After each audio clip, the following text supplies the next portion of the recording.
Hola, cordial saludo, bienvenido a este evento académico muy importante dentro de la química como lo constituyen los ácidos.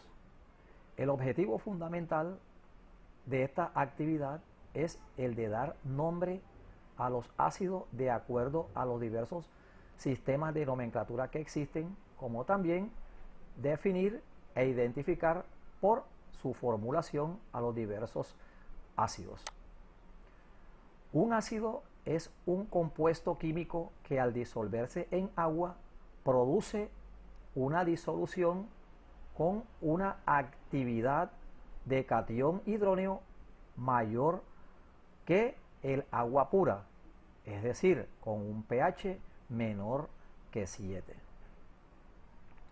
Los ácidos son sustancias aceptoras de electrones, por lo que pueden tomar electrones libres de otros compuestos para formar un enlace covalente. Algunos ejemplos de ácido lo constituye el ácido clorhídrico, el cual hace parte del jugo gástrico y puede ayudar a los órganos a funcionar correctamente. Los ácidos comparten ciertas propiedades, es decir, tienen un sabor agrio, son corrosivos, venenosos, reaccionan con el bicarbonato de sodio y otros carbonatos produciendo dióxido de carbono, enrojecen el papel tornasol azul y la fenolftaleína en medio ácido permanece incolora, el cual es un distintivo muy importante para identificar a los ácidos. También reaccionan con las bases para formar sal y agua mediante un proceso conocido como neutralización. Los ácidos se clasifican teniendo en cuenta diversos criterios. Uno de ellos es teniendo como base el número de iones hidróneo. Así se clasifican, de acuerdo a esa connotación, en ácidos monoprótidos, diprótidos y poliprótidos. Los ácidos monoprótidos son aquellos ácidos que en disolución acuosa donan un protón. Un ejemplo típico lo constituye el HCl o el ácido clorhídrico. Los ácidos diprótidos son ácidos que en disolución acuosa donan dos protones. Un ejemplo es el H2SO4 o el ácido sulfúrico. Y un compuesto poliprótido es un ácido que puede donar 3 o más protones, pero no lo ceden de una buena vez ni con la misma facilidad, sino que lo hacen en forma paulatina, en forma escalonada. Otro criterio de clasificación lo constituyen o puede ser hidrácidos y oxácidos.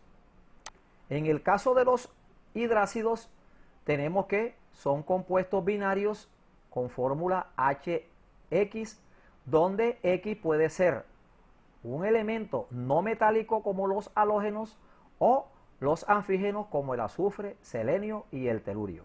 En el primer caso se usa la valencia 1- y para el caso de los anfígenos se usa la valencia 2-.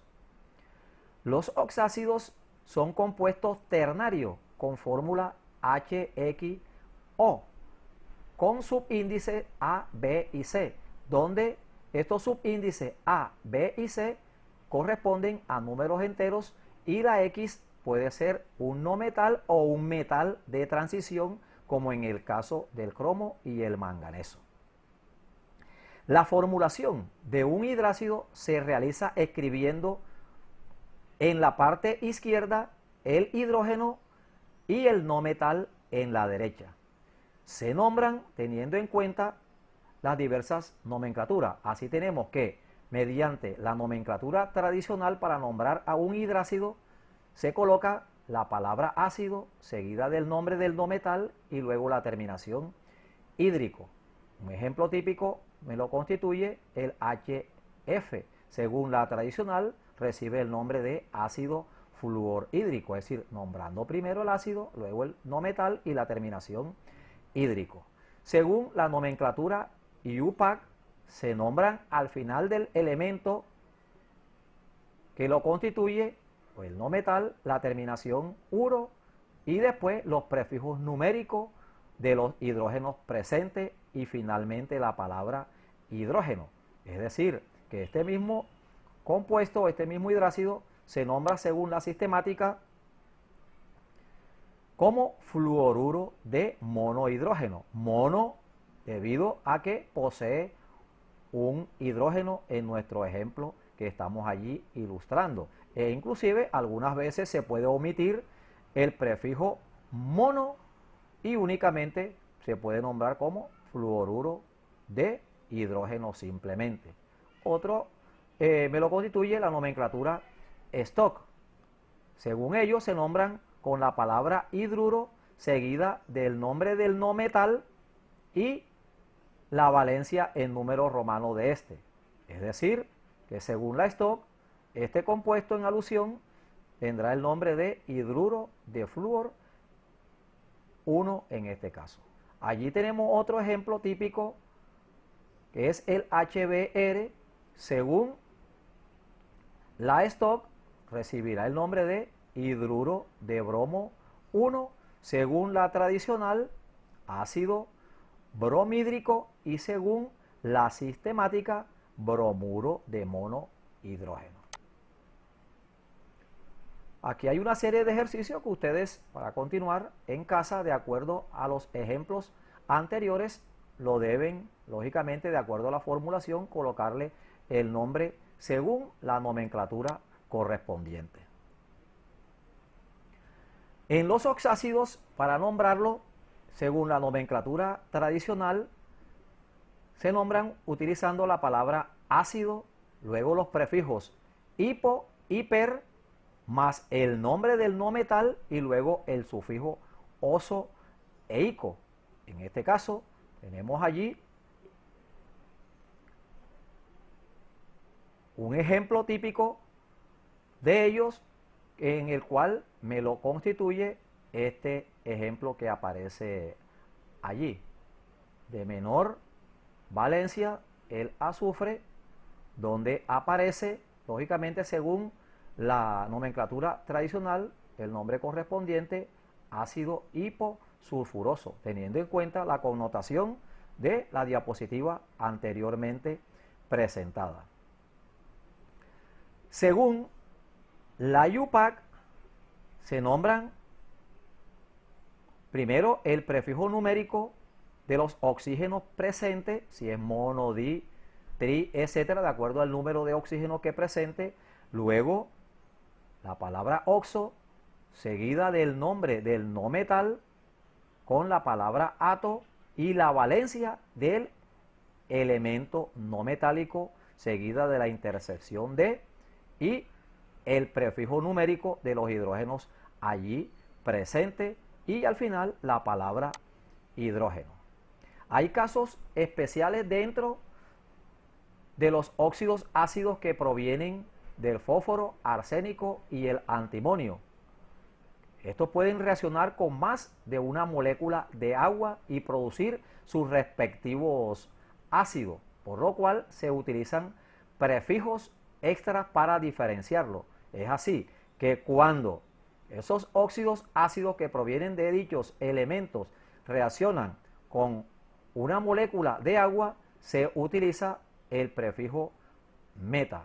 Cuando reaccionan con dos moléculas de agua, se utiliza el prefijo piro, y cuando reaccionan con tres moléculas de agua, se utiliza el prefijo orto. Un ejemplo típico lo podemos presentar aquí, donde este óxido ácido está reaccionando lógicamente con una molécula de agua. Observamos que al reaccionar con una molécula de agua me va a producir este compuesto con fórmula final de HPO2. Observen aquí que hay una simplificación porque los subíndices son pares y se puede simplificar.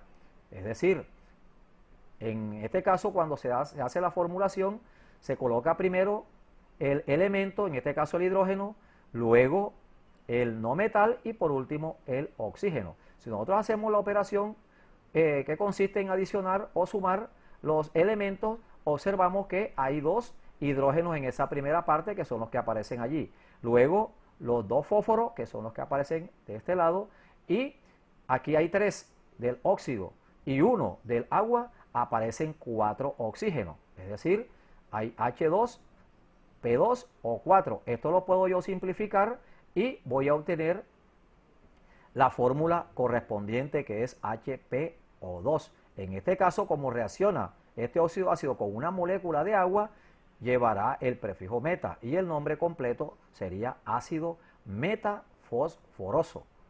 Cuando reacciona con dos moléculas de agua, se va a producir el H4P2O5. Ya aquí no lo puedo, podríamos decir así, simplificar por el número entero que aparece allí.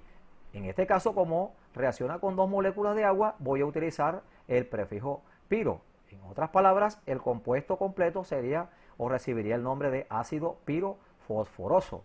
Mientras que cuando reacciona con 3 moléculas de agua, se produce el ácido ortofosforoso utilizando lógicamente el prefijo orto cuando reacciona con las 3 moléculas de agua. Haciendo lo mismo que en el anterior, observamos que hay 3 por 2, 6 hidrógenos aquí y son los 6 que aparecen como subíndice. En el fósforo aparecen 2, que es allí que aparece en el compuesto, en el producto, y aquí aparecen 3 oxígenos en el óxido y en el agua aparecen 3. 3 por 1 serían 3 oxígenos en el agua y 3 oxígenos en el óxido ácido, formando lógicamente un total de 6 oxígenos. Esto lo puedo yo simplificar y voy a obtener el compuesto con la fórmula H3PO3, en este caso el ácido ortofosforoso. Aquí hay una serie de ejemplos que ustedes en casita lo van a desarrollar teniendo en cuenta las etapas anteriormente descritas, teniendo, vuelvo y repito, los oxácidos que están allí presentes de acuerdo, repito, a la nomenclatura que le están pidiendo en cada uno de ellos. Espero que se les haya aclarado desde el punto de vista cognitivo todo el procedimiento de cómo se nombran los ácidos utilizando los diferentes tipos de nomenclatura. Fue un placer tratar con ustedes y éxitos, y nos encontramos en otras actividades académicas. Muchas gracias.